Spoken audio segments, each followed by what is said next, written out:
The gun was already pressed against Josephine Ford's temple when she said the words that changed everything. "You have 17 men surrounding this building," she said, her voice steady as river stone despite the cold metal kissing her skin. "But only 11 of them have ammunition. The other 6 ran out at the Carmichael Ranch, and you haven't resupplied since Dodge City, which means your left flank is entirely decorative." Sheriff Burl Tanner's hand trembled, not because she was wrong, because she was right. The saloon at Redemption Creek had gone so silent that the flies buzzing around the spilled whiskey seemed deafening. Every man in the room held his breath, every man except one. Marcus Dawson sat at the corner table with a glass of untouched bourbon, and the expression on his face was not the terror that painted every other soul in that room. It was something far more dangerous than fear. It was fascination. "Put her down, Tanner," Marcus said quietly, and the quiet of it carried more weight than a shout. "Whatever you think she knows, I promise you she knows considerably more than that. And if you pull that trigger, every piece of information she has dies with her, which would be a genuine tragedy for both of us." Tanner's grip loosened, not because of the threat, but because he realized the man in the corner was telling the truth. The woman he had captured as a simple schoolteacher, a convenient hostage in a land dispute gone murderous, was something else entirely, something that made his bones feel cold in a way that gunfighters and outlaws never had. "What is she?" Tanner breathed. Marcus looked at Josephine across the room, and she looked back at him, and there was a whole conversation in that look that neither of them had ever spoken aloud. "She's the most useful person I have ever come across," Marcus said. "Which is precisely why you should be very, very careful what you do next." 3 months earlier, Josephine Ford had arrived in Redemption Creek, Texas, in the summer of 1882, on the back of a mule that was in considerably better spirits than she was. She had ridden 12 miles from the nearest stage stop because the driver had refused to take her further. Not because of bandits or bad road, but because the town's sheriff had sent word that no more troublemakers were to be delivered to his jurisdiction. He had categorized Josephine as a troublemaker based entirely on a letter of reference that her previous employer, the School Board of Abilene, Kansas, had written. The letter had meant to be a professional endorsement. What it had become, after the board's secretary had added his own margin notes, was a document that described Josephine Ford as brilliant, capable, dedicated, and dangerously overqualified for the position. Someone who had reorganized the school's entire filing system without being asked, who had corrected the mayor's public speech on constitutional law in front of an audience of 300 people, who had identified a forged land deed that saved the town from a fraudulent railroad claim, and who was, in the secretary's cramped penmanship, labeled too clever for her own good. That phrase had followed Josephine like a shadow for the 26 years of her life. She had first heard it from her father, a kind man who loved her without reservation but had worried, genuinely worried, that her mind would make her unhappy. "Too clever for your own good, Joe," he had said on the day she had solved his accounting error at age 8 and saved his small shipping business from bankruptcy. "Too clever for her own good," the women of Abilene had whispered when she had quietly exposed the preacher's embezzlement scheme by tracing arithmetic inconsistencies in the donation records. "Too clever for her own good," the school board had murmured when she had begun teaching the older girls mathematics and law alongside reading and scripture. As if intelligence were a liability, as if knowing things were a kind of dangerous excess, like too much salt in a wound. So when Redemption Creek's position as the new schoolteacher became available, Josephine had applied with cautious hope, and when the letter of reference had preceded her and Sheriff Burl Tanner had banned her from his stage stop, she had simply procured a mule, packed her trunk, and arrived anyway. The town of Redemption Creek in 1882 was the kind of place that felt like it was in the process of deciding what it wanted to be. It sat in a dry valley between 2 limestone ridges in central Texas, close enough to the Kishom Trail that cattle dust drifted through on summer evenings, but far enough that it had developed its own particular character. There was a main street of packed dirt and wooden storefronts, a general store run by a man named Elias Pratt who kept impeccable stock and equally impeccable prices, a telegraph office that sent and received with reasonable reliability when the weather cooperated, a church that held services on Sunday and served as a courtroom on Monday, and a saloon called the Copper Nail that functioned, as most Western saloons did in that era, as the true beating heart of community life. There were ranchers and farmers and a blacksmith named Carl who could fix nearly anything, and there were children who needed educating, which was the reason Josephine had come. And there was, beneath the surface of the ordinary, a dispute over land and water rights that had been festering for 2 years and had recently begun bleeding into violence. Josephine did not know about the land dispute when she rode her mule down Main Street on that dusty July morning. She knew about the children. She knew about the one-room schoolhouse at the eastern edge of town, visible from the street, its shutters hanging crooked. She knew the name of the man who ran the town, Sheriff Burl Tanner, and she knew from his preemptive hostility that he was either very protective of Redemption Creek or very afraid of someone rearranging his understanding of it. She did not yet know about Marcus Dawson. She met him the way most significant things in her life had begun, through an argument she had not started but could not resist finishing. It was the afternoon of her arrival, and she was standing in Elias Pratt's general store, attempting to purchase chalk, paper, a bottle of ink, and a map of the territory, when the man behind her in line made a comment that was not directed at her but was clearly wrong. He was speaking to Pratt, and he was saying, in a tone of absolute confidence, that the new railway spur being planned through the Hendricks Valley would be profitable, because the valley soil was too alkaline for farming, and therefore the land was worthless for anything but rail use. Josephine, who had spent a considerable portion of the previous 3 weeks reading everything she could find about the Central Texas territory she was heading into, turned around without meaning to. "That's not accurate," she said. The man turned to look at her. He was tall, with the kind of sunburned, wind-carved face that came from years outdoors, dark hair threaded with a little early gray at the temples, and gray eyes that were currently doing something complicated in the direction of her face. He was wearing a plain work shirt, worn leather vest, and a hat that had seen significant use. He looked like half the men in the territory. He looked like no one she had ever met. "I beg your pardon," he said. "The Hendricks Valley," Josephine said.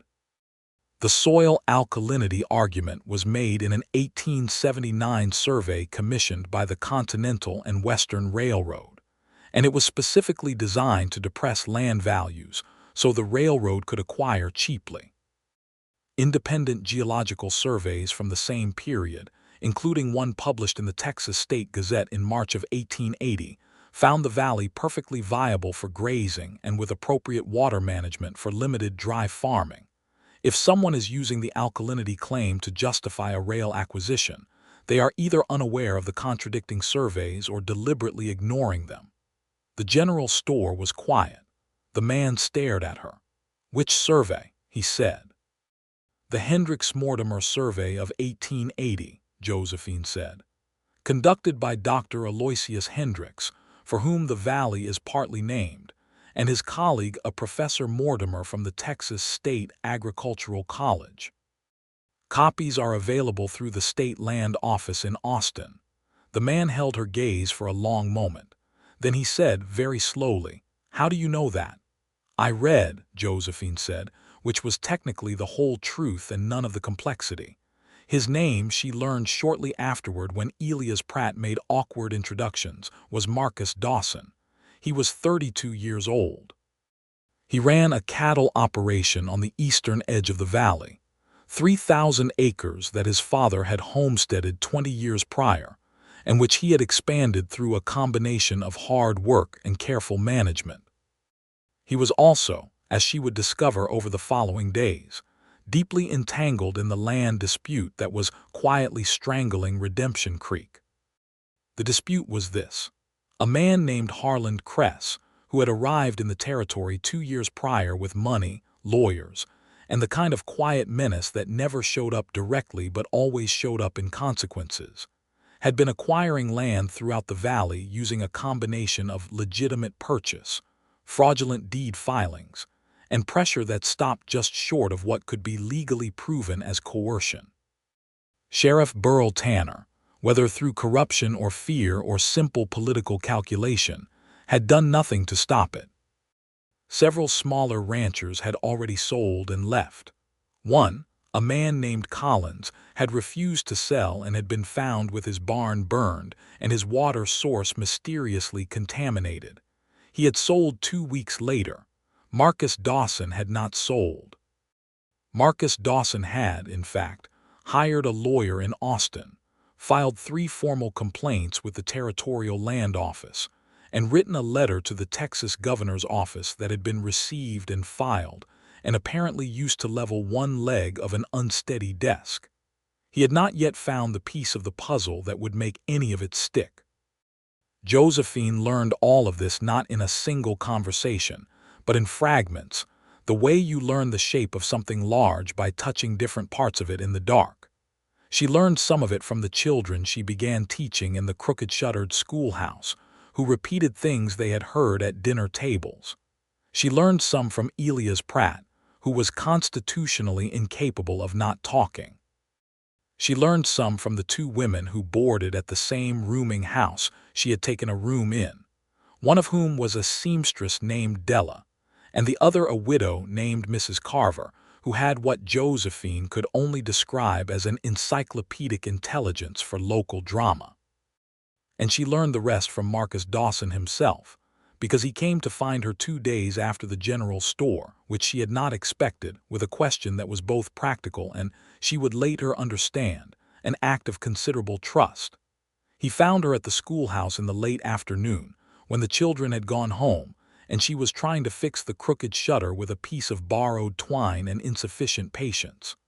"The Hendricks Mortimer survey," he said from the doorway. "Have you actually seen it, or were you speaking from memory of a summary?" Josephine climbed down from the chair she had been standing on. "From memory of the full document," she said. "I read it at the State Library in Austin on my way through. I tend to read any primary sources I can find on a territory before I relocate to it." He leaned against the doorframe and studied her in the way she was beginning to recognize as his particular habit, thoroughly, without apology, but also without rudeness. It was the look of a man who took information seriously and wanted to understand the source before he relied on it. "Why?" he said. "Because knowing things is useful," she said simply. There was a pause. A warm evening wind moved through the valley outside, carrying the smell of dry grass and something faintly sweet that she hadn't identified yet, turned out to be a stand of mountain laurel on the ridge to the north. "I have a problem," Marcus said. "I had inferred that," Josephine said.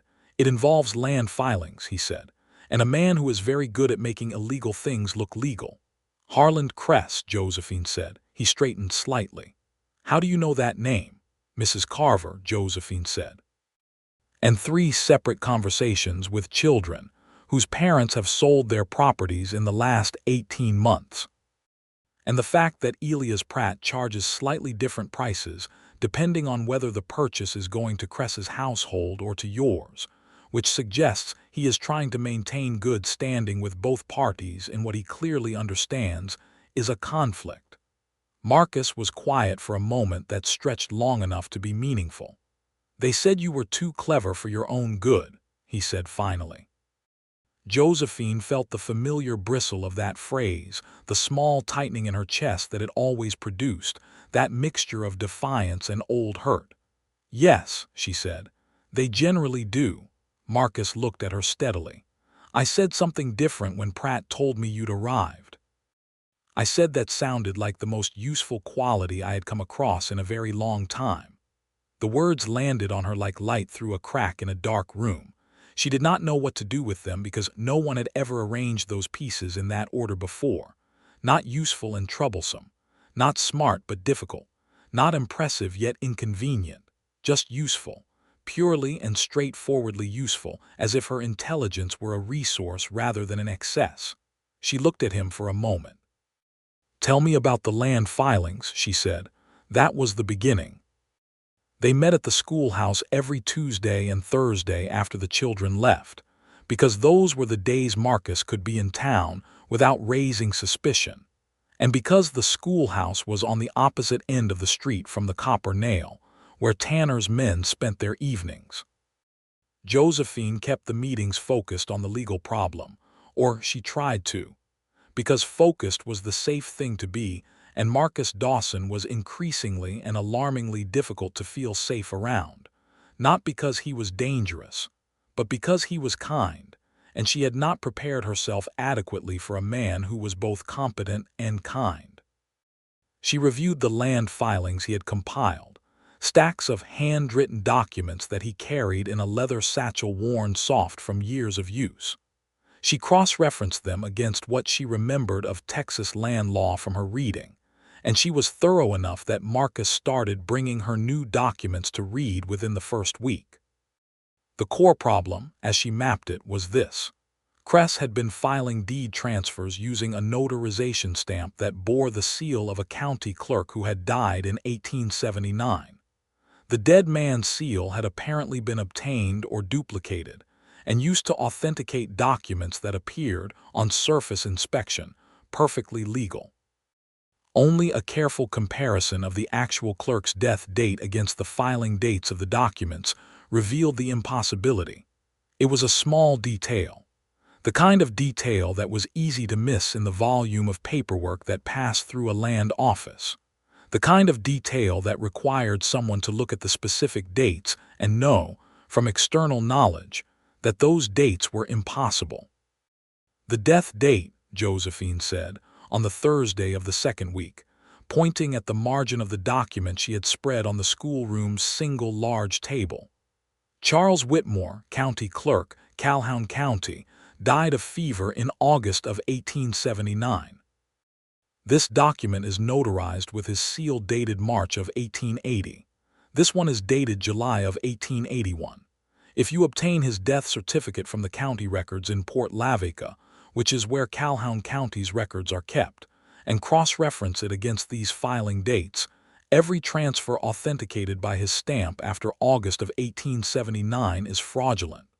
Marcus stared at the document. Then he looked up at her. The late sun was coming through the schoolroom window at a low angle, and it turned the dust motes gold between them. "How did you find that?" he said.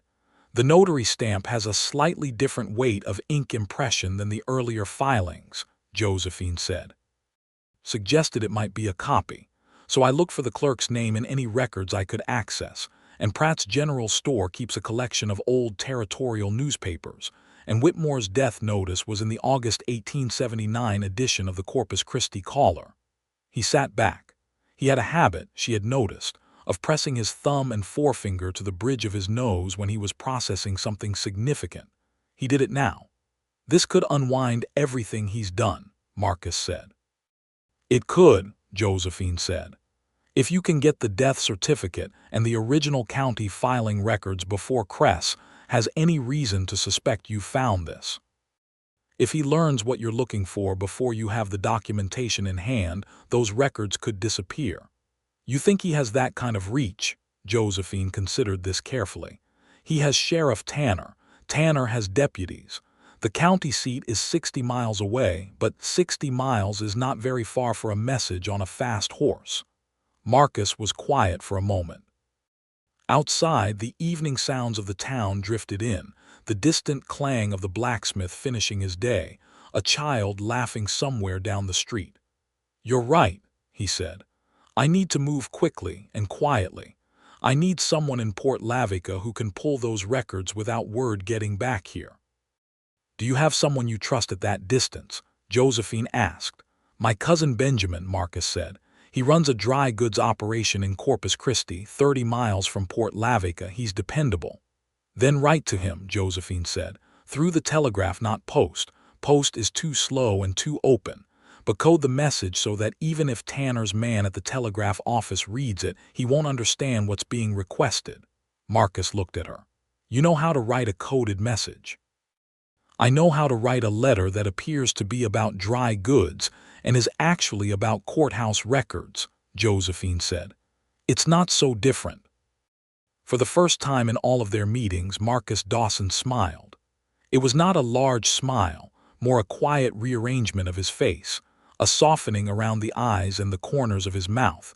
But it changed his whole aspect, made him look younger, and she had to admit to herself later in the privacy of her small rented room, extraordinarily appealing. "Miss Ford," he said, "I am very glad you came to Redemption Creek." "Tell that to Sheriff Tanner," she said, and he laughed, and that was also something she filed away carefully and tried not to think about too much. The message to Benjamin Dawson was sent the following morning, written by Josephine and transmitted through the telegraph office with the operator, a thin, nervous young man named Percy, watching from under his visor with visible suspicion. It read as a request for pricing on a shipment of notary supplies and legal stationery, which made perfect sense for a new schoolteacher ordering materials, and which also, in the arrangement of certain item quantities and descriptors, communicated exactly what Marcus needed Benjamin to look for. Percy copied it, as they had expected. Percy's copy, read by whoever Percy reported to, would reveal only a teacher buying school supplies. While they waited for Benjamin's response, Josephine settled into the business of actually teaching school, because she had a genuine vocation for it, and because maintaining her cover as a simple educator was tactically sound. She had 15 students ranging from age 7 to 14, most of them the children of ranching families, several of them extraordinarily bright and undertaught, one girl in particular, 11-year-old Clara Reeves, whose mathematical aptitude left Josephine nearly speechless with delight. She taught arithmetic, reading, geography, basic science, and history. She brought in the Texas state statutes as reading material for the older students, framed as civics education, which it genuinely was. She fixed the crooked shutter herself, finally, using a proper hinge she got from Carl the blacksmith, who seemed charmed by her request and didn't charge her for it.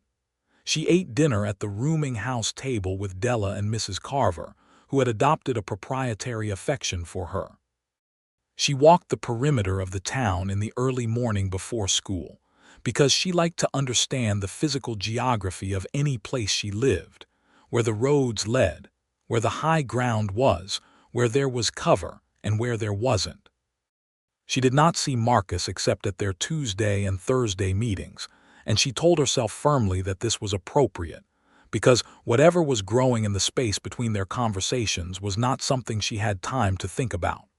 There was a land fraud to dismantle. There were children to educate.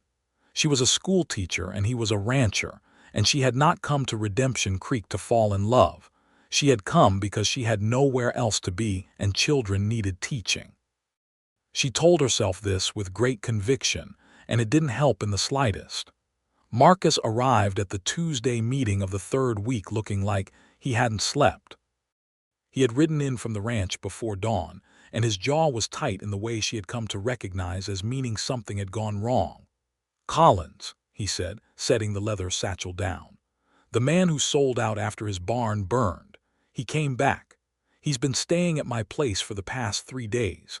He says when he sold, the deed transfer he signed was not the document that was filed. Cress's lawyer presented one document for his signature and filed a different one. The filed document includes water rights that Collins explicitly refused to sell." Josephine absorbed this. "That's forgery," she said. "A different kind than the dead clerk's stamp. Cress has multiple mechanisms." "Which means even if we break the notarization fraud, the forged signature scheme is still intact," Marcus said. "Not necessarily," Josephine said.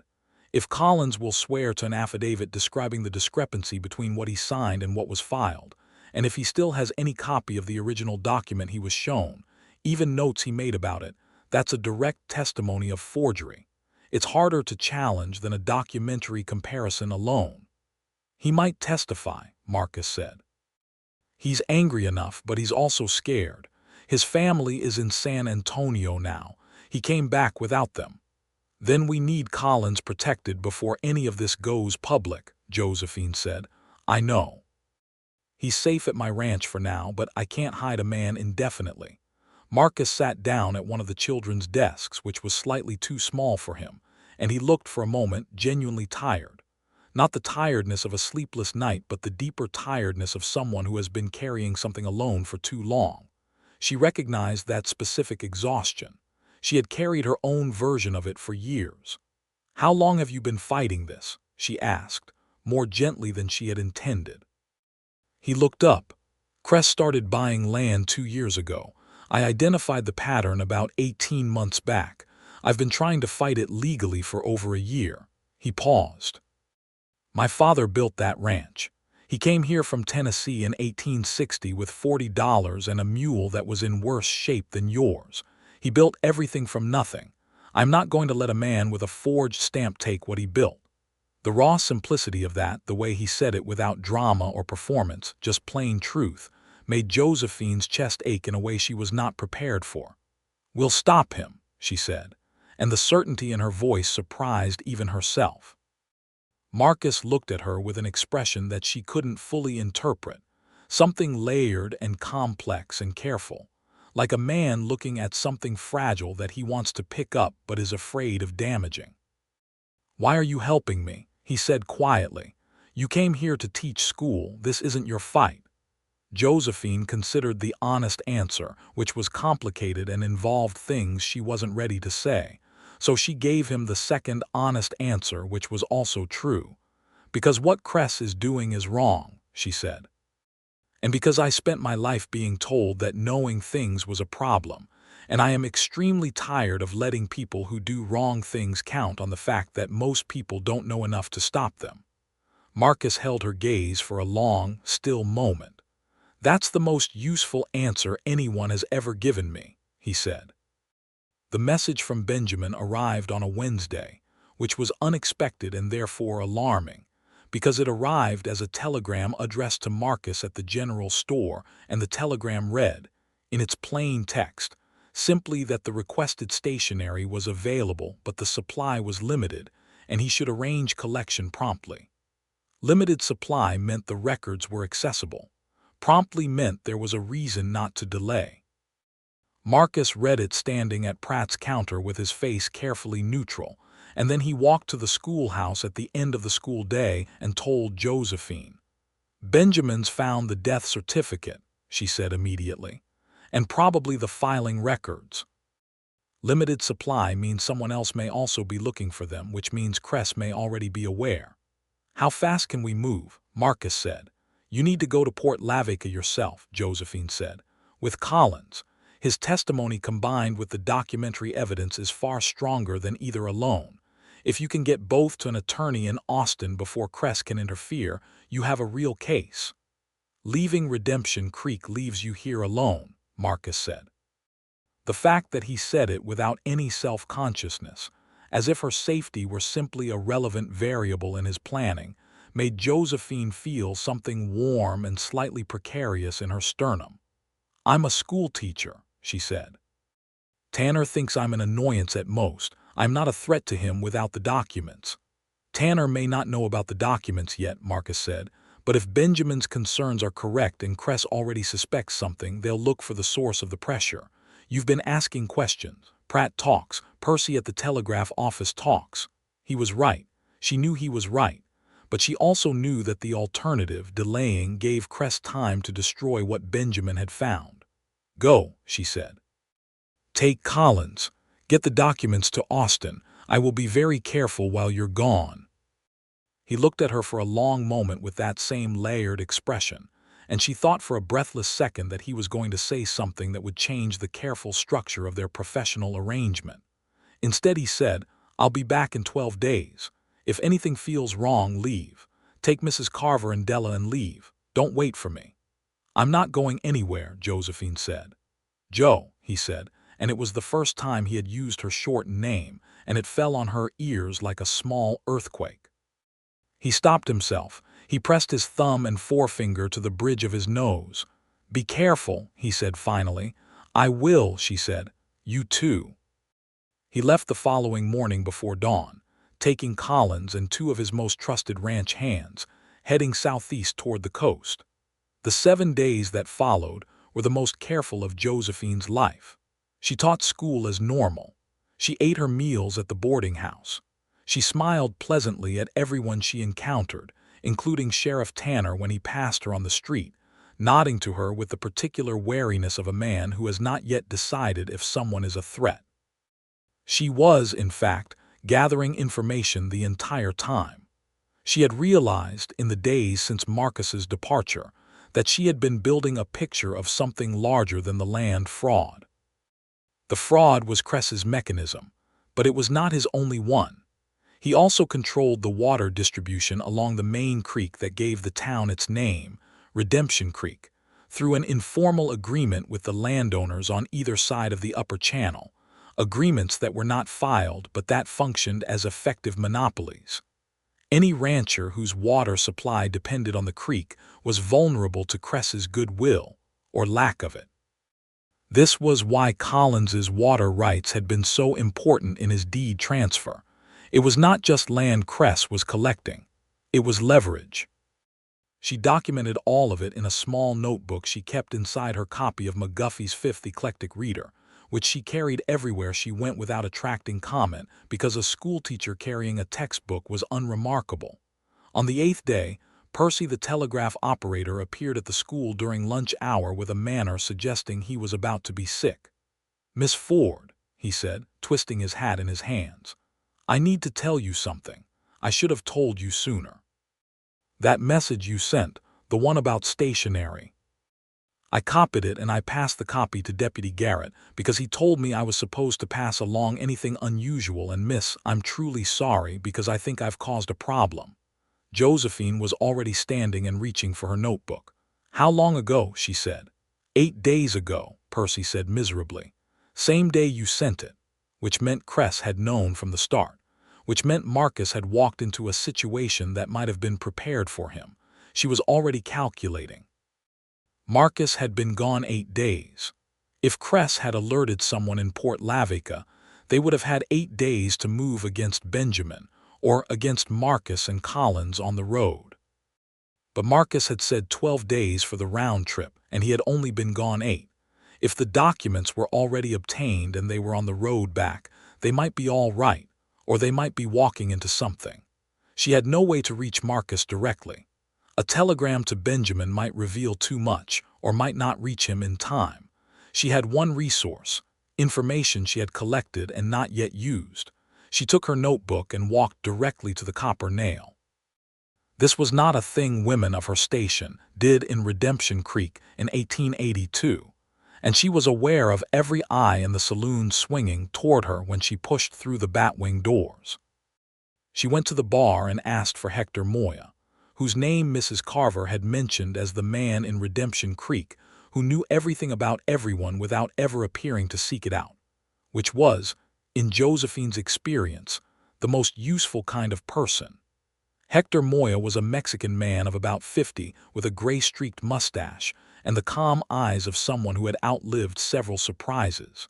He looked at her over a glass he was polishing without breaking his rhythm. "You are the school teacher," he said. "I am," she said. "I need to know if Harland Cress has a man stationed between here and the Goliad Road, and I need to know it in the next 10 minutes. Hector looked at her for a moment. Then he set down the glass. "Why would I tell you that?" he said. "Because Cress has been controlling the creek water," Josephine said, "and your family's property is on the lower channel, which means you pay whatever he asks or your family has no reliable water source. If Marcus Dawson breaks Cress's land fraud in court, the water agreements collapse with it because they are built on the same fraudulent property claims. Your family gets its water back." There was a pause. "He has 2 men at the Ridley Crossing," Hector said quietly, "since 5 days ago.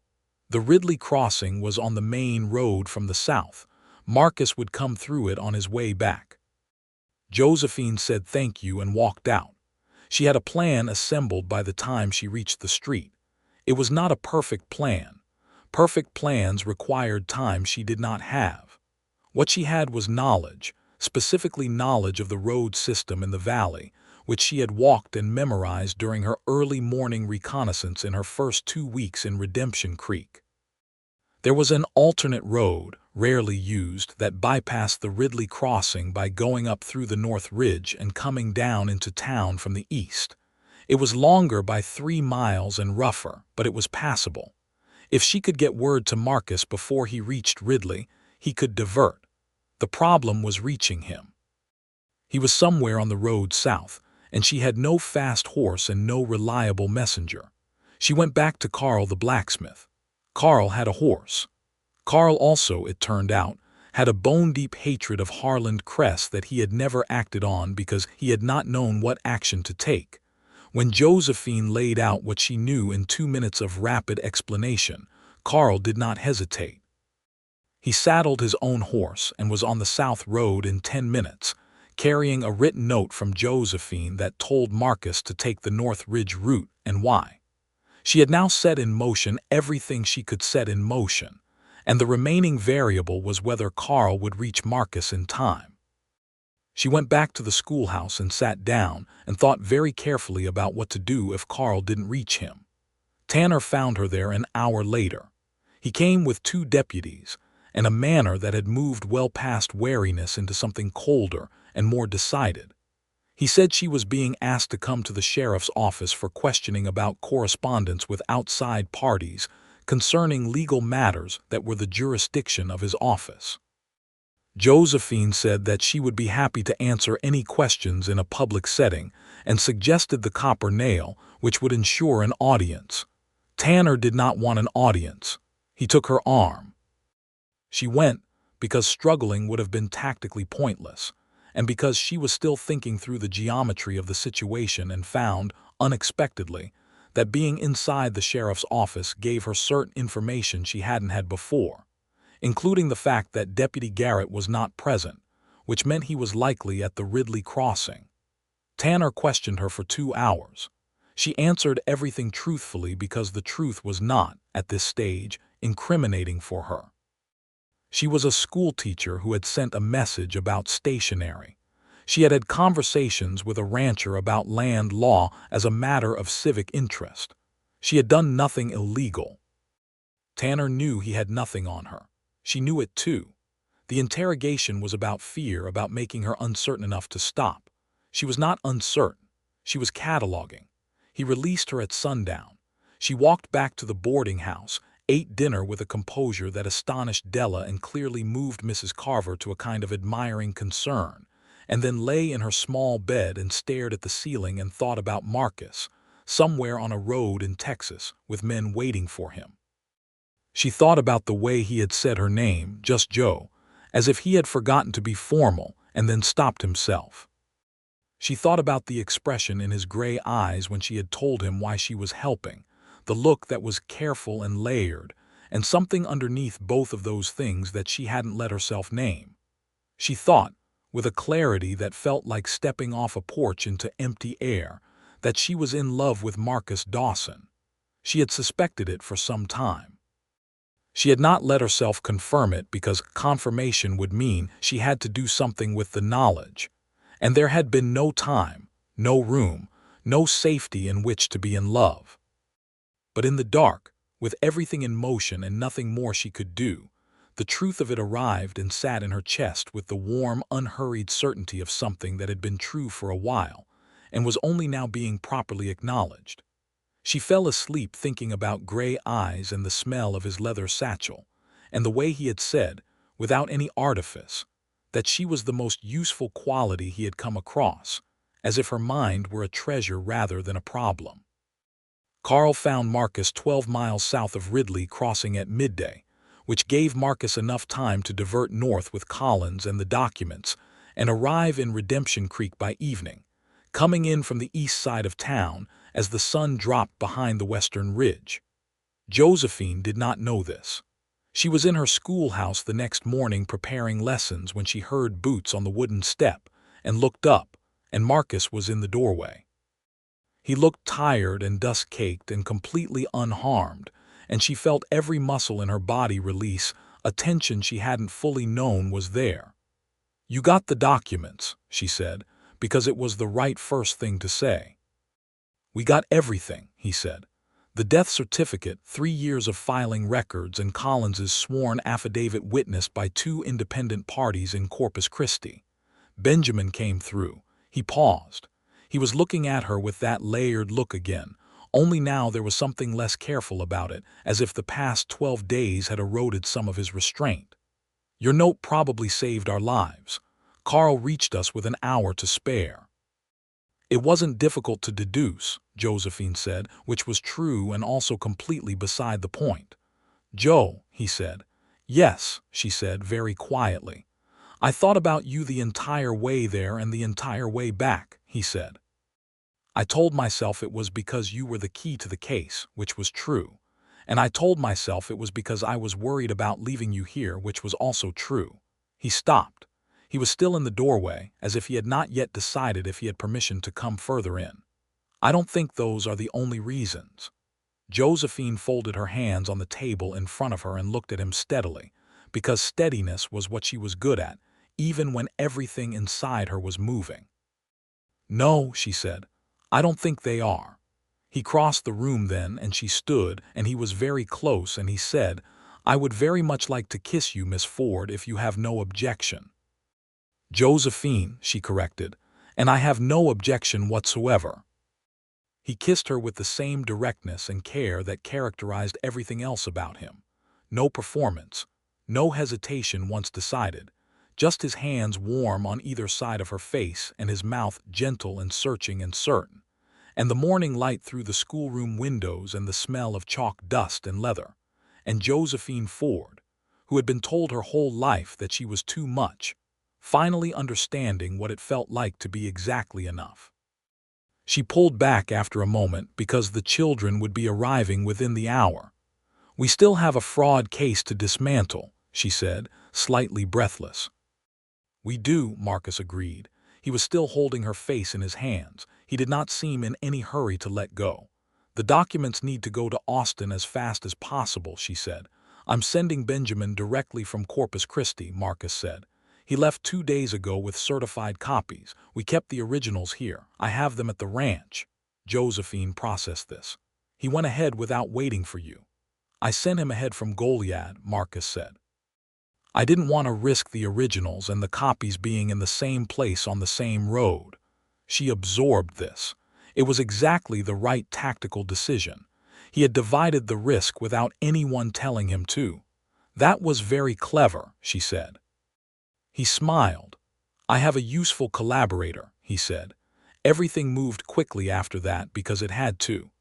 Cress became aware within 24 hours that Marcus had returned and that something had been sent to Austin.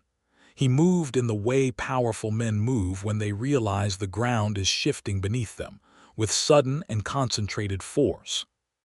On the second day after Marcus's return, Deputy Garrett appeared at the ranch with 3 armed men, and a demand that Marcus surrender any documents in his possession related to county land filings on the grounds that they were official records removed without authorization. Marcus declined, politely.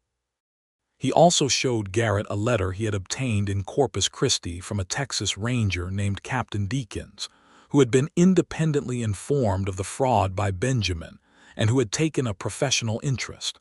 The letter requested that all relevant parties maintain the status quo pending a full investigation. Garrett went back to Tanner. Tanner went back to Cress. Cress, faced with the involvement of the Texas Rangers, made a decision that revealed the true measure of his character. He decided that the problem was not the documents in Austin, but the woman who had found the thread that unraveled everything, and he sent 3 men to take her. They came to the schoolhouse on a Thursday afternoon while the children were still present. It was the decision of a desperate man who had stopped thinking clearly. He miscalculated on 2 fronts simultaneously. First, he underestimated Josephine. Second, he chose to make his move in the very building that housed 15 children whose families were now fully aware of what Cress had been doing to their community, which meant that within 4 minutes of 3 armed men arriving at the schoolhouse, every parent in Redemption Creek was converging on the eastern end of Main Street. What Cress's men found was not a frightened woman alone. They found Josephine Ford standing at the front of her classroom, children calmly and deliberately dismissed out the back window 2 at a time in a procedure. She had apparently prepared them for without anyone knowing she had done so, and every single child was already gone when the men came through the door. She faced them without a weapon and without visible fear, and she talked.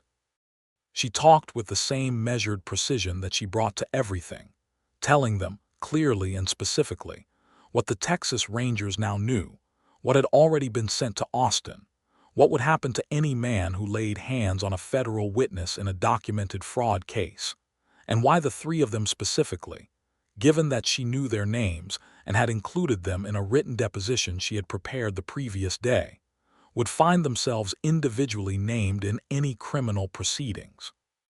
2 of them hesitated. The third, a harder man named Griggs, grabbed her arm and pulled her toward the door.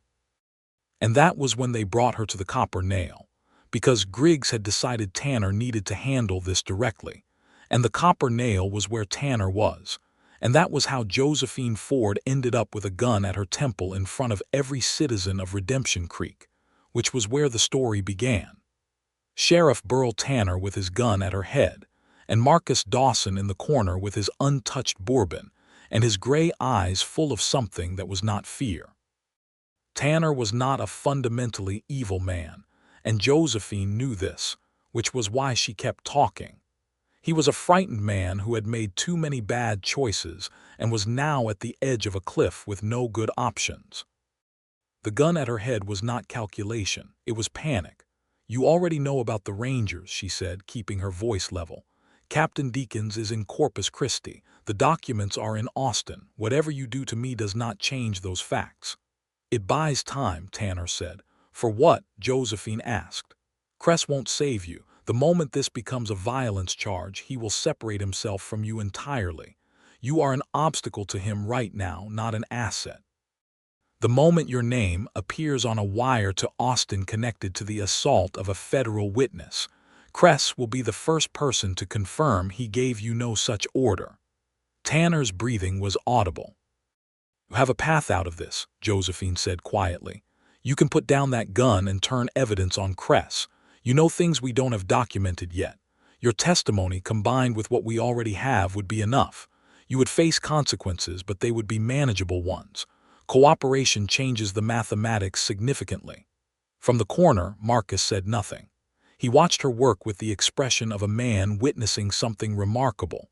The entire copper nail was absolutely still. Tanner lowered the gun. It was not dramatic.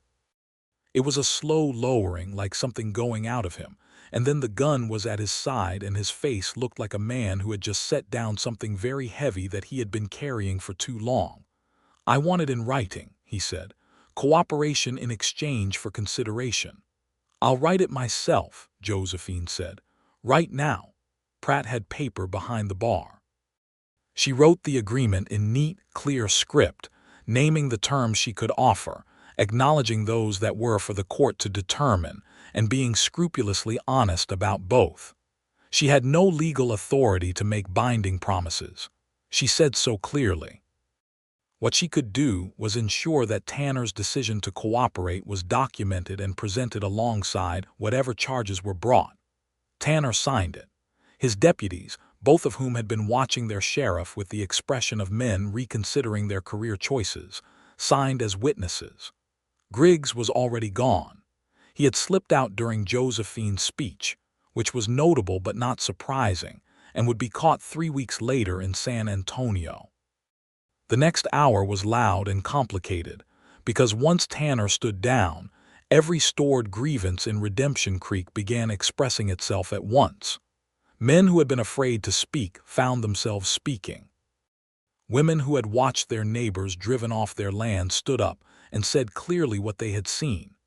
Hector Moya spoke for 8 minutes about the water rights manipulation, with a precision and clarity that suggested he had been preparing that particular speech for some time. Marcus crossed the room to Josephine. He did not touch her, not yet, because the room was crowded and chaotic. But he stood close enough that she could feel the warmth of him, and he looked at her face with something that was past admiration and into something more personal and more permanent. "You could have been hurt," he said quietly, under the noise of the room. "I wasn't," she said. "I was in that chair for 3 minutes before you walked in there," he said, "and I was calculating every possible outcome of moving on Griggs before the gun was in position, and I could not find a version that didn't risk you, and it was the most terrible 3 minutes of my life." She looked up at him. "3 minutes," she said. "That's how long I was in there before you started calculating." "I saw them take you from the window," he said simply. She understood then that he had been watching, that he had followed at a distance, not close enough to trigger a confrontation that would endanger her, close enough to be ready. He had trusted her to manage it and positioned himself as the contingency, which was, she thought, exactly the right balance between faith and preparation. "You trusted me," she said. "Of course I did," he said. "You're the most capable person in this room." She laughed, which was slightly inappropriate given the chaos around them, but it was genuine and full and released something she had been holding for weeks. 2 days later, 3 Texas Rangers arrived in Redemption Creek. They were businesslike, efficient, and thorough. They collected Tanner and his signed statement. They collected every document Marcus had retained at the ranch. They sent their own telegram to Austin. Harland Kress was arrested at his residence 12 miles outside of town when he attempted to flee with a saddlebag containing a significant sum in cash and what appeared to be a second set of forged documents for a property scheme in an adjacent county. The Rangers were unsurprised by this. Men of his particular type, they said, generally had more than one scheme in progress. The legal proceedings took 4 months. They unfolded in Austin, largely, with testimony provided by Tanner, Collins, Benjamin Dawson, and a growing roster of the ranchers and landowners who had been defrauded. Josephine wrote 3 separate affidavits and made one trip to Austin to testify before the land commissioner. During those 4 months, the ordinary life of Redemption Creek reasserted itself around the remarkable events of the preceding weeks, and Josephine Ford and Marcus Dawson discovered what it meant to know each other without a crisis demanding their complete attention. They went riding on Sunday afternoons, because he had offered to show her the valley properly and she had accepted, and the valley was beautiful in a way that the walking perimeter of the town had only suggested. The limestone ridges in the late afternoon light turned the color of warm honey. The creek in its lower reaches ran clear over pale stones and supported stands of cottonwood that shimmered in the wind. His ranch, when he showed it to her, was exactly what she had expected from everything she knew of him: practical and well-ordered and built on genuine care. Every fence lined tight, every building maintained. The small house his father had built expanded thoughtfully over the years without losing the original character. She met his foreman, a broad-shouldered man named Samuel who had been with the Dawsons since Marcus's father's time, and who greeted her with a respect that suggested Marcus had said things about her that went beyond professional description. She met his horse, a dark bay quarter horse named Erasmus, which was such a specific and endearing name for a working ranch horse that she mentioned it. "My father named him," Marcus said. "He was an educated man who did not have enough opportunities to demonstrate it." "Tell me about your father," Josephine said. He told her. And she told him about her own father, about the shipping business and the accounting error at age 8, and the way her father had said "too clever for your own good" with love, genuine love, even though the words had lodged in her like a splinter. She told him about Abilene and the preacher's embezzlement, and the school board's complicated reference letter. She told him things she had not told anyone, partly because there had rarely been anyone who seemed genuinely interested, and partly because Marcus listened in the particular way he did everything completely, without interruption, as if what she said were information he intended to keep. "Were you ever afraid of how your mind worked?"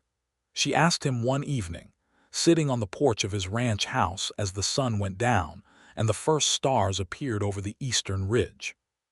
He considered this seriously, the way he considered everything she asked him seriously. "No," he said.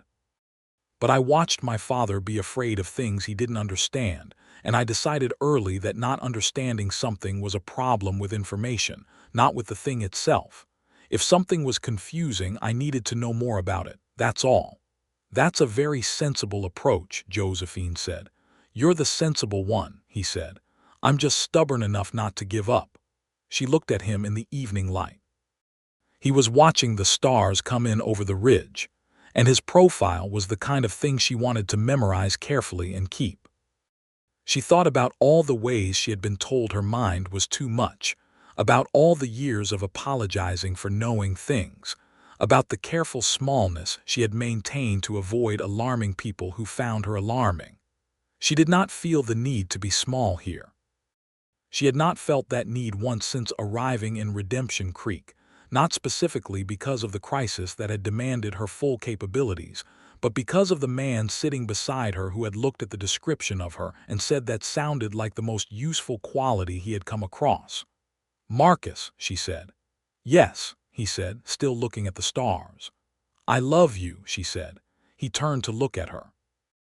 The expression on his face was the most unguarded she had ever seen it, all the layers stripped back to something simple and essential and clear. "I love you too," he said. "I have for some time. I was trying to determine the appropriate moment to say it." "Now seemed appropriate," she said.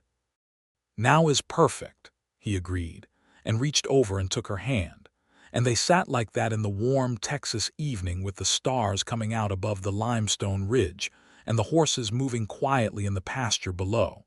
And Josephine Ford, who had been labeled too clever for her own good in every place she had ever been, felt for the first time in her life that she was exactly where she was supposed to be.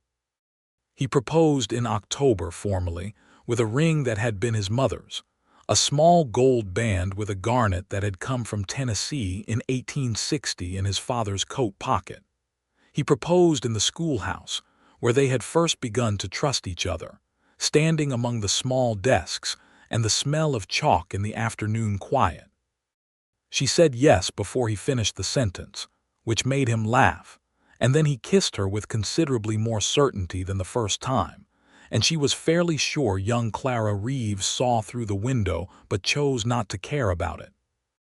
They married in December of 1882, in Redemption Creek's church that doubled as a courtroom, which seemed appropriate given the nature of their acquaintance. Mrs. Carver wept in a manner that suggested she had been hoping for this outcome since approximately the second week of Josephine's arrival. Della made a dress of pale blue wool that was practical for a Texas winter, and still the most beautiful thing Josephine had ever worn.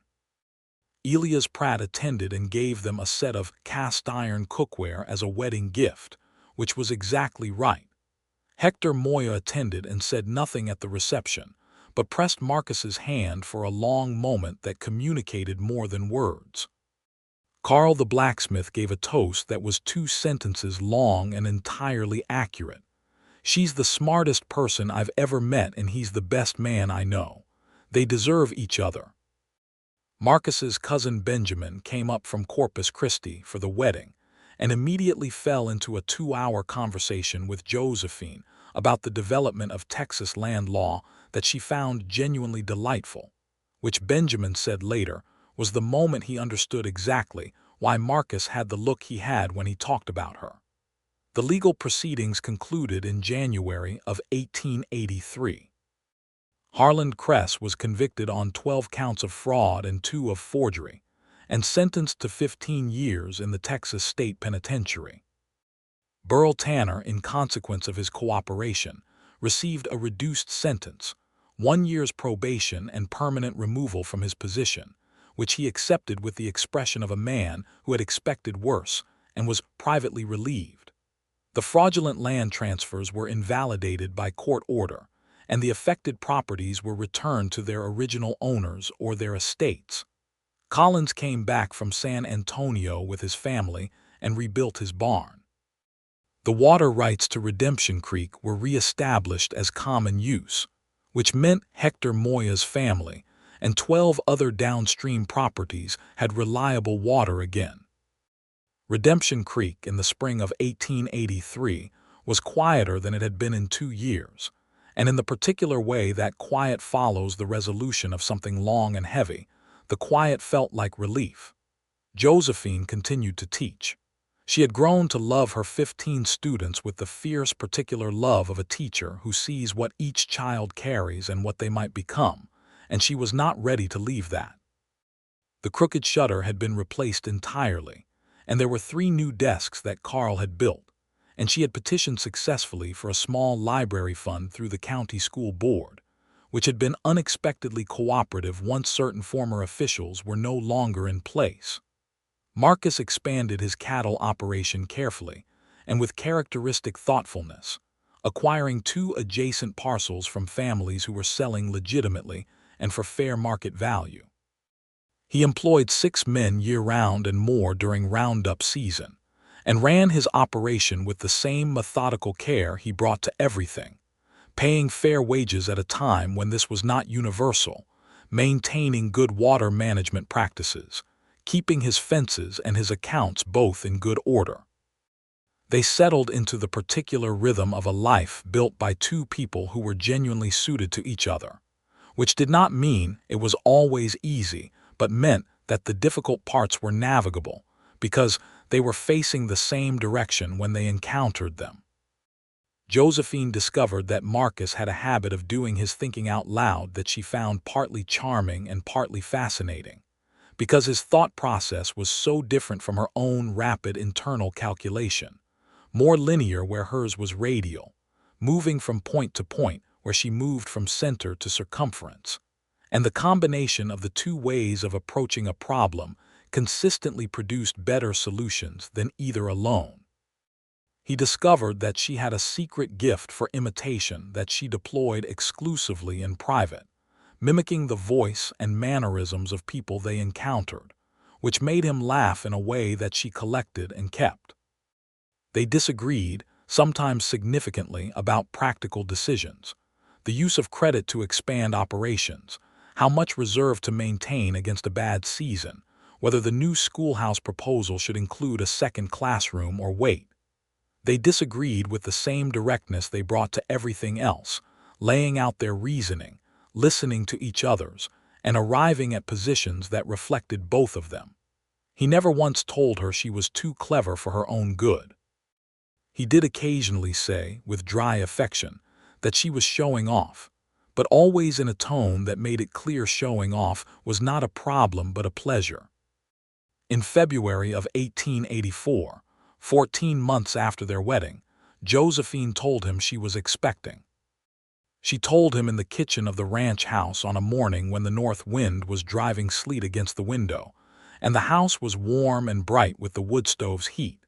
And she said it simply, looking at him across the kitchen table, and his face did the thing it always did when something significant reached him, the brief stillness followed by the full presence, as if he had gathered himself entirely to receive the information. He came around the table and held her for a long time without saying anything, and she felt his heart beating under her ear and the particular quality of his silence, which was not speechlessness but fullness. "Are you all right?" he said finally. "Perfectly," she said. "I calculated the timing based on several indicators over the past 3 weeks." He pulled back enough to look at her face, and he was smiling. "Of course you did," he said. "A July baby," she said, "if my estimate is correct." He was correct enough. Their son was born on the 12th of July, 1884, in the ranch house in the warm summer morning, with a midwife named Pearl who had delivered half the county's children and brought the same calm competence to the work that Josephine recognized as the mark of genuine expertise. The labor was long but not alarming, and Marcus remained within reach the entire time in the manner of a man who had decided that not being present was not an option regardless of convention.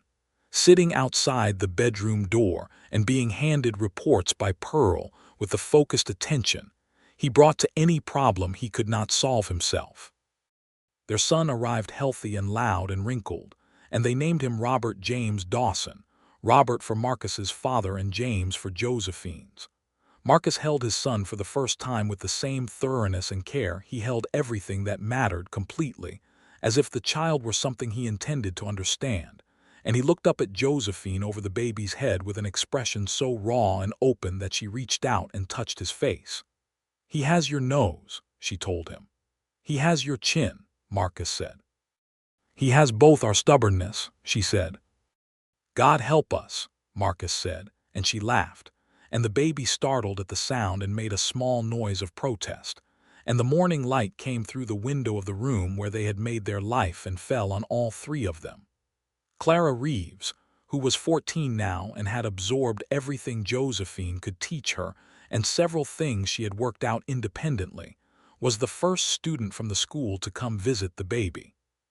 She stood at the bedroom door with a bunch of wildflowers she had picked from the South Ridge, purple verbena and yellow coneflower, and the wild white phlox that grew along the creek bank, and presented them to Josephine with a gravity that suggested she had been planning the visit for some time.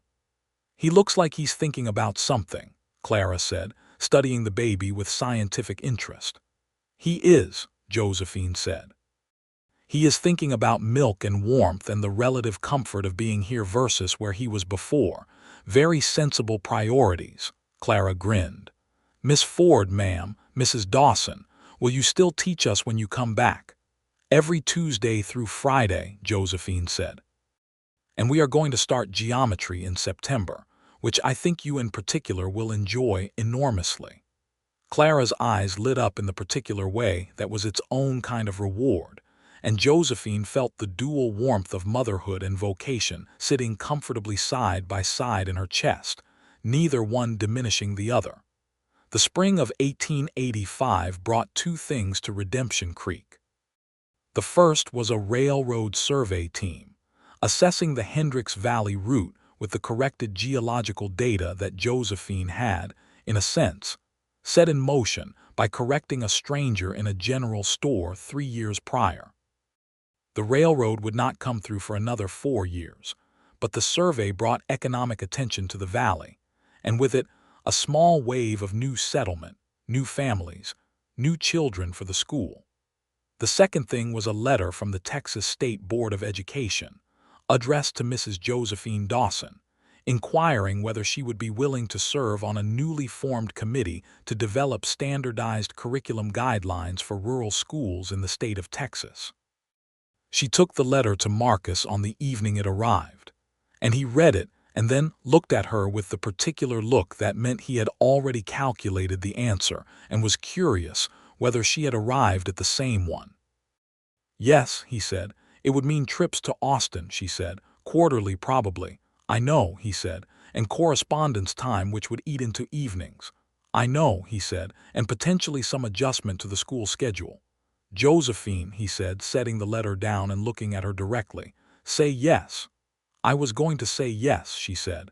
"Then stop listing the complications," he said, "and go write the letter accepting." She served on the committee for 6 years, traveling to Austin 4 times annually on the stage that now ran directly to Redemption Creek, which had grown enough by 1886 to warrant a regular route. She brought her practical experience from the schoolroom to the committee's deliberations, and her ability to read, synthesize, and argue from documentary evidence made her the most productive member of the group within the first 2 sessions. The committee chair, a former school superintendent named Dr. Albright, said at the end of the first year that she was the most useful person on the committee. He meant it as a compliment. She accepted it as one, and did not say that she had heard that said before in a different voice, and that she had been trying to live up to it ever since. In the fall of 1886, they had their second child, a daughter they named Catherine after Marcus's mother, who had died before he had come west. Catherine arrived in October with her mother's dark eyes and her father's serene temperament, And Robert, at 2 years old, regarded his sister with the grave scientific interest of someone assessing a new and potentially significant variable. Life on the ranch and in the town moved in the cycles that life in that landscape always moved in. The rhythm of cattle seasons, of planting and harvest among the farming families in the valley, of wet years and dry years, and the constant negotiation with the land that was the essential activity of the West. Marcus built 2 additional outbuildings in 1887 and hired a second year-round hand, a young man from San Antonio named Eduardo who had a particular gift with horses and who Marcus trained patiently and without condescension in the ranching work he hadn't yet learned. Josephine expanded the school library with her own money, supplemented by a small county grant she had identified and applied for, and then applied for a second grant that funded a new chalkboard and an improved roof on the schoolhouse, which had developed a leak above the northeast corner desk that dripped specifically onto the head of whatever student was unlucky enough to sit there during rain. She documented the grant applications process carefully and shared it with 2 other rural school teachers she had come to know through the state committee, helping them access funding that would otherwise have been invisible to them. Clara Reeves, in 1888, left Redemption Creek for the normal school in Huntsville, which trained teachers, on the strength of a scholarship application that Josephine had helped her prepare over the course of a year, and which Clara had written herself with a combination of mathematical precision and personal eloquence that made the selection committee's decision very easy. Josephine stood on the stage platform in the fall morning and watched Clara board the stage with her trunk and her books, and the same focused expression she had worn at 11 years old doing multiplication at the schoolhouse desk, and felt the specific bittersweet pride that was the particular territory of teachers. "She's going to be extraordinary," Marcus said beside her. "She already is," Josephine said. He took her hand as the stage pulled away, and she leaned into him slightly, and they watched until the stage rounded the curve at the end of Main Street and disappeared into the dust. In the evenings, particularly in the spring and fall when the temperature was right for sitting outside, they still took the porch of the ranch house and watched the valley settle into dark. Robert, growing fast and serious and curious, often sat with them until his bedtime, asking questions with the relentless inquiry of a child who has inherited 2 people's worth of determination to understand things.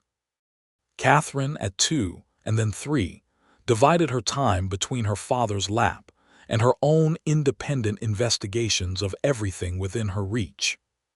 "Robert asked me today what a deed is," Josephine told Marcus one such evening in the spring of 1889, when Robert was 4 and the valley was green from a good wet winter.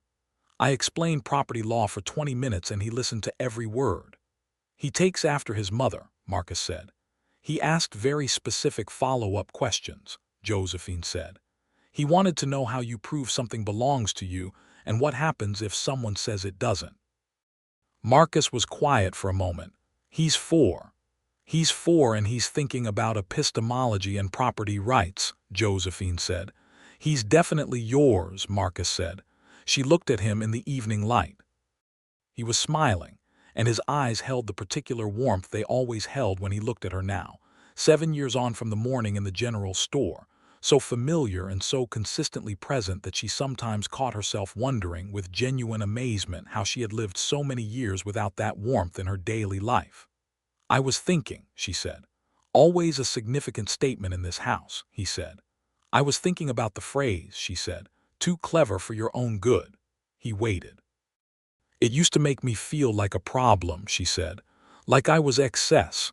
Like being what I am was a kind of inconvenience I was imposing on everyone. And now," he said quietly. She looked out over the valley, the limestone ridges gone rose and amber in the dying light, the cottonwoods along the creek a darker green against the pale grass, the cattle moving slowly below, the whole vast particular beauty of the life they had made here. "Now I think the people who said it were describing their own limitations," she said. Not mine. He reached over and took her hand. He turned it over in his and looked at it for a moment, and she watched him do this, the thing he had done since they were married, the holding of her hand like it was something worth holding carefully. I said something different, he said. You said it was the most useful quality you had come across, she said. I meant it then, he said. I mean it more now if that's possible. Why more now, she asked. Because I've watched you, he said. Every day for 7 years I've watched you use that mind of yours in the classroom, on the committee in this house, with those children with me. And the thing I know now that I didn't know then is that useful doesn't begin to cover it. It's not just that you're useful. It's that you're you, and you being you has made everything I am better, and everything I've built more real and more good than it would have been without you. And the only accurate word for that is not useful. The only accurate word is necessary. Josephine Ford, who had been labeled too clever for her own good by every town and every board and every secretary who had ever written about her, sat with her hand in her husband's hand on the porch of their ranch house in the limestone valley of central Texas in the warm spring evening of 1889, and felt the complete, unlabeled truth of who she was settle around her shoulders like something earned. Marcus, she said. Yes, he said. You are exceptionally good at saying the right thing. I learned from the best, he said. I had a very useful teacher. She laughed, and the sound went out over the valley in the evening air, and their son came to the porch door to see what the laughing was about, and Catherine followed him with her small, serious face, and Marcus pulled both children onto the porch and held them with the uncomplicated wholeness of a man who was entirely where he meant to be. In 1890, Josephine was asked to write a formal report for the Texas State Board of Education on rural schooling conditions and curriculum needs, a document that would inform state policy for the following decade. She wrote it over the course of 3 months, at the kitchen table in the evenings after the children were asleep and the ranch work was done, with Marcus reading drafts and asking the pointed questions that invariably revealed where her argument needed shoring up. The report was published and distributed. It was cited in 3 subsequent state education committee proceedings. Dr. Albright wrote to tell her it was the most comprehensive document of its kind he had encountered in his 30 years of educational administration. She read the letter to Marcus over breakfast. Comprehensive, he said. He means thorough, she said. I know what he means, Marcus said. He means exceptional, and he's trying to say it in a way that doesn't sound too effusive because he's a formal man. You might be right, she said. I'm occasionally right, he said, stealing the last piece of her biscuit, which was a habit she had given up trying to discourage.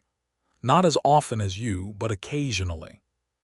Clara Reeves came back to the valley in 1891, not to Redemption Creek specifically, but to the neighboring town of Creekside, 6 miles east, where she took a position as the school teacher, and immediately began writing to Josephine with questions and observations, and the particular energy of a new teacher discovering that what she had learned and what the job required were related but not identical.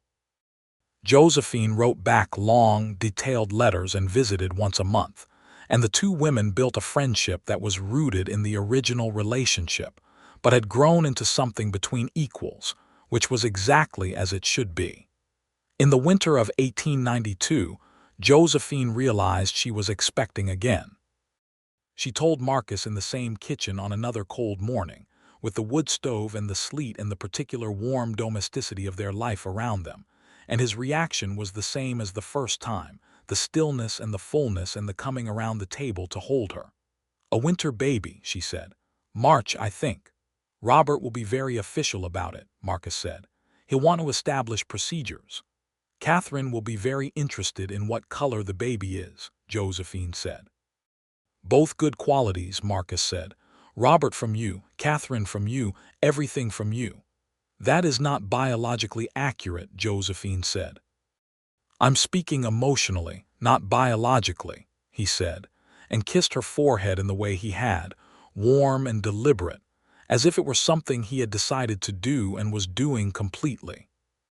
Their third child, a boy they named Thomas, arrived in the first days of March 1893, healthy and loud, and was absorbed into the family with the particular adaptability of children who are loved well. Robert explaining the workings of the ranch to his new brother within the first week with grave 4-year-old authority, as if the infant could take notes, and Catherine presenting Thomas with a collection of interesting pebbles from the creek as a welcoming gift. The town of Redemption Creek by 1893 was a different place than it had been in 1882, bigger and busier and connected now by the rail spur that had finally been completed in 1889, which brought goods and people and the outside world into easier reach. There was a new doctor and a second general store and a small hotel and a telegraph that hummed reliably all day and into the night. There were new families whose children filled the schoolhouse to capacity, which Josephine had addressed by training 2 assistant teachers from among the older students, and pressing the county for a second building that was finally under construction in the fall of 1893. She had been teaching for 11 years.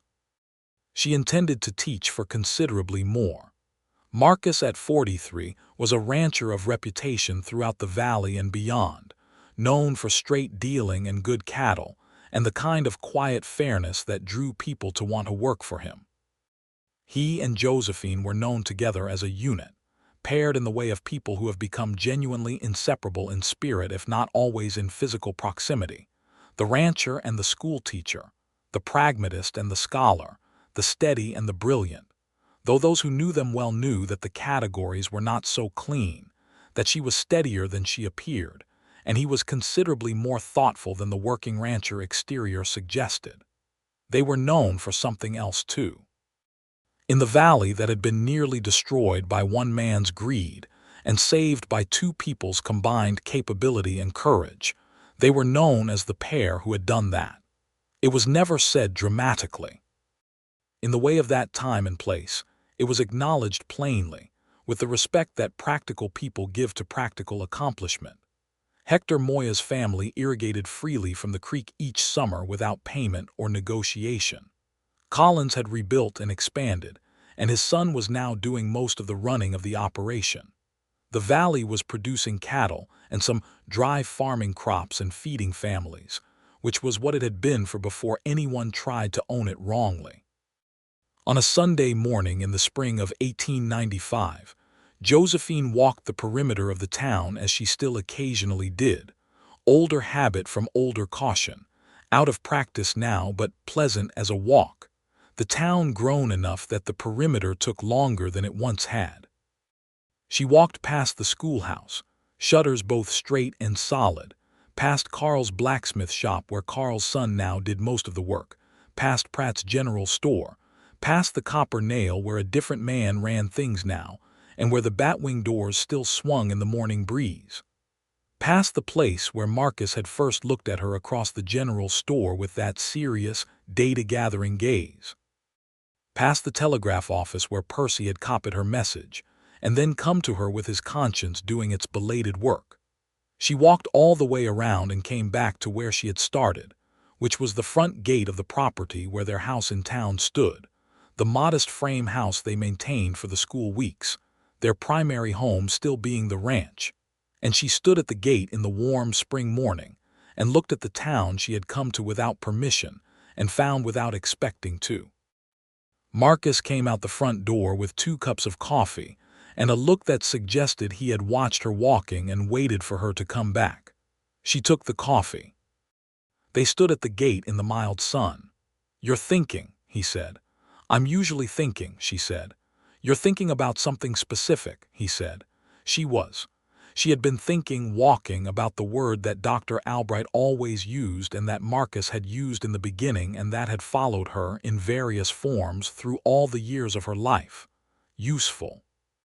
And she had been thinking about how the word had changed for her, or how she had changed around it, or how it had become, in Marcus's original usage, something that she had accepted and made her own. "I was thinking," she said, "about a letter of reference." He waited. "A very unfortunate letter of reference," she said. that described me as too clever for my own good and nearly prevented me from being hired in a town I hadn't been hired in yet anyway. That letter, he said. That letter, she confirmed. And I was thinking about you reading it or hearing about it and saying what you said. The most useful quality I had come across, he said. Yes, she said. And I was thinking that I never properly thanked you for that. He looked at her.